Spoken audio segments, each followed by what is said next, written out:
एक लंबे समय पहले रंगापुरम नामक एक गांव था। उस गांव में रंगी और रमनी नामक दो सहेली रहते थे। वो दोनों एक ही गली के आमने सामने घरों में रहते थे। उन दोनों में रंगी बहुत अच्छी थी, सबसे बहुत अच्छी तरह से बात करती थी।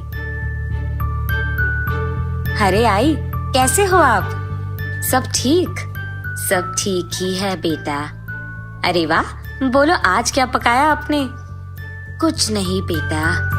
अरे ऐसे कैसे? ये लो, ये मूली लेकर आप कुछ बनाओ। मेरी प्यारी बेटी, शुक्रिया। 100 साल जियो बेटी। ऐसे वो सबसे अच्छी तरह से बात करते हुए मिलजुल के रहती थी। जितना था उतने में खुश रहकर सबकी मदद करते हुए रहती थी। और ऐसे ही उसको अपनी सहेली रमनी से भी बहुत लगाव था। लेकिन रमनी अपने आप को आईने में देखकर, आहा, इस सारी दुनिया में तुझसे बढ़कर कोई खूबसूरत नहीं है। इतनी सुंदरता की कोई भला प्रशंसा किए बिना कैसे रहे? तुम्हारी सुंदरता और चतुराई के आगे कोई खड़ा नहीं रह सकता। रमणी हमेशा उसकी सुंदरता और चतुराई के बारे में सोचते हुए बहुत गर्व महसूस करती थी और उसी अहंकार से, हाँ, मेरे पास इतने पैसे और सुंदरता है, इसीलिए उस रंगी जैसे लड़कियां भी मेरे ही साथ दोस्ती करती है, वरना इस रंगी से मैं कब बात करती। हाँ, ऐसे सोचते हुए वो उसके घर के अंदर चली जाती है। रंगी के पिता को खेती में नुकसान होने के कारण उसके परिवार की आर्थिक स्थिति बदल जाती है। ये देख रंगी अपने आप में, मुझे कुछ करके पापा को सहारा देना होगा, ऐसे सोचती है। उसी दुखी में वो फलों का व्यापार करने की फैसला लेती है और तुरंत फलों की दुकान का इंतजाम करती है रंगी। रंगी के इस दृढ़ निश्चय का गवाह उसकी दुकान आकर उसके सहारा देने वाले ग्राहक थे। उस गांव के सारे लोग रंगी के पास ताजा फल खरीदते थे। खुशी के मारे रंगी अपने आप में, अगर मेरा व्यापार ऐसे ही कुछ और दिन चलते रहा तो मैं अपने पिता का सहायता कर पाऊंगी और हमारे सारे दुख दूर हो जाएंगे।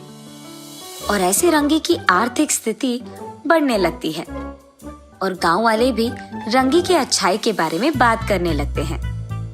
रमणी गुस्से में, हाँ, ये रंगी यहाँ दुकान लगाकर सबको उसके जाल में फंसा रही है। अगर गांव के सारे लोग इसी की प्रशंसा करेंगे तो मेरा कौन करेगा? इसके दुकान को बंद ही करवाना होगा। जाकर ये मेरे ही घर के सामने दुकान लगाई है, अब इन सबको मेरी तरफ कैसे लाऊं? इसी फलों की दुकान के कारण ही ना ये सबको अपने जाल में लगाई है। अब मैं भी एक फलों का दुकान खोलूंगी। अब जरा मैं भी देखूं कि कौन उसके दुकान जाएगा। अब मेरी सुंदरता की ओर आकर्षित होकर सब मेरे ही दुकान आएंगे। अरे वाह रमनी, तुम तो कितनी होशियार हो, ऐसे सोचती है। अगले दिन उसके फैसले के मुताबिक ही उसके घर के सामने दुकान खोलती है रमणी। पहले से ही अमीर होने के कारण वो शहर से बहुत अलग तरीके के और अन्य प्रकार के फलों को वितरण करवा के दुकान में बेचने लगती है। और बस गांव के सारे लोग रमणी के पास मिल रहे अनेक प्रकार के फलों को खरीदने जाते हैं। रमणी, तुम्हारी सुंदरता की तो तुलना नहीं है। तुम्हारे कारण ये फलों का दुकान भी सुंदर दिखने लग रहा है और तो और ये होशियार भी है, इसीलिए इतने प्रकार के फलों को यहाँ ले आई है। इस फलों के बीच में तोते की तरह प्यारी लग रही हो बेटी, मेरा ही नजर लगने वाला है तुझे।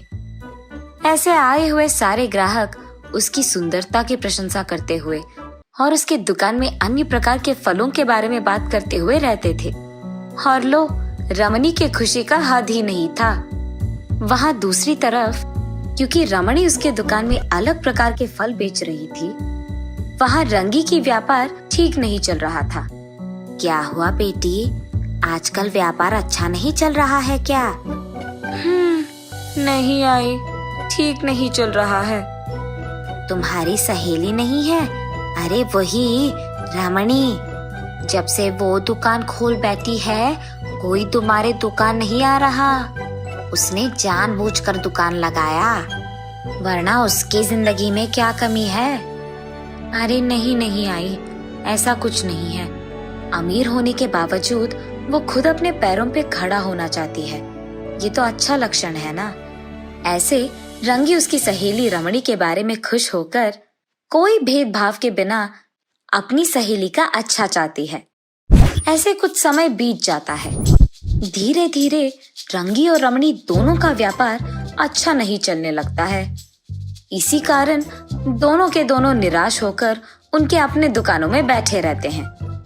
एक दिन एक ऋषि उसी गांव से गुजर रहे होते हैं। रमणी के दुकान के पास आकर, बेटी, बहुत भूख लग रहा है, खाने एक फल दे सकती हो क्या? जाइए बाबू जाइए, मेरे पास यहाँ कुछ नहीं है और मुझसे मांगने आए हैं। एक तो मेरा व्यापार यहाँ नुकसान में है और मैं आपको फल मुफ्त में दूं। चलो हटो यहाँ से। वो ऋषि एक छोटी सी मुस्कान देकर वहां से रंगी के दुकान की ओर बढ़ते हैं। भूखा पड़ा हूँ बेटी, कुछ फल दान में दे सकती हो क्या? भूख मिट जाएगा। ऐसे ही वो ऋषि रंगी को भी पूछता है। अरे रे स्वामी जी, इतना पूछने की क्या जरूरत है, आइए यहाँ बैठिए। ये कहकर वो उस ऋषि को उसके घर के पास बिठाकर कुछ फलों को काटकर उन्हें देती है। उस मुनि के खाने के दौरान रंगी उनकी सेवा करती है। उनके खाने के बाद वो मुनि वहाँ से चल बसते हैं।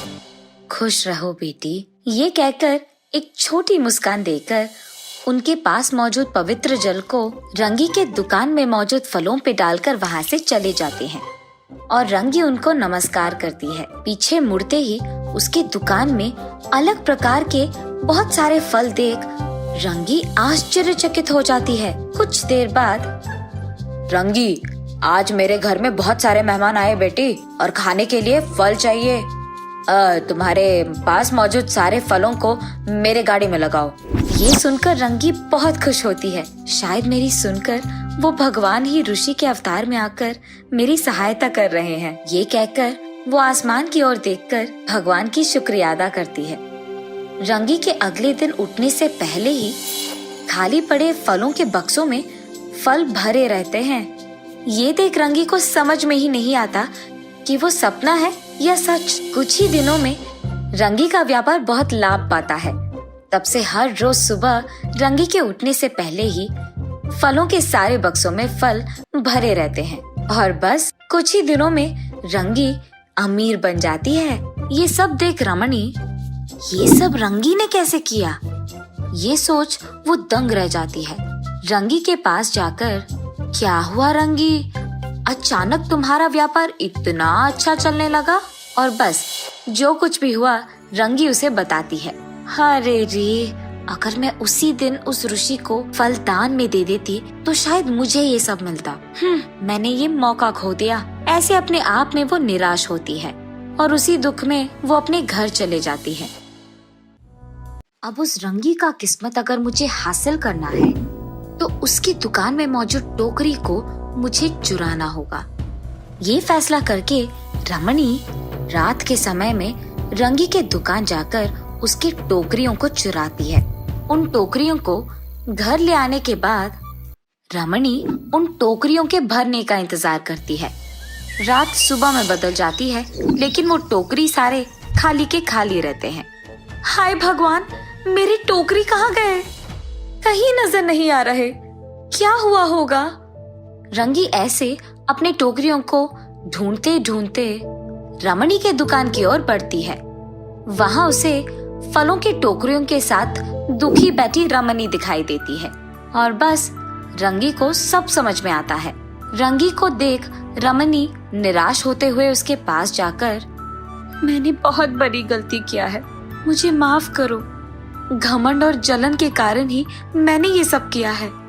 अपनी गलती मानने के लिए भी हिम्मत की जरूरत होती है रमणी, और तुम बहुत हिम्मत वाली हो। रमणी को ये कहकर रंगी अपने टोकरियों को लेकर उसके घर चले जाती है। माफ करने वाले महान हैं, ऐसे रमणी रंगी के बारे में अपने मन में सोचती है। ऐसे सहेलियां दोनों एक दूसरे को अच्छी तरह समझकर अपने खुद के व्यापार करने लगते हैं।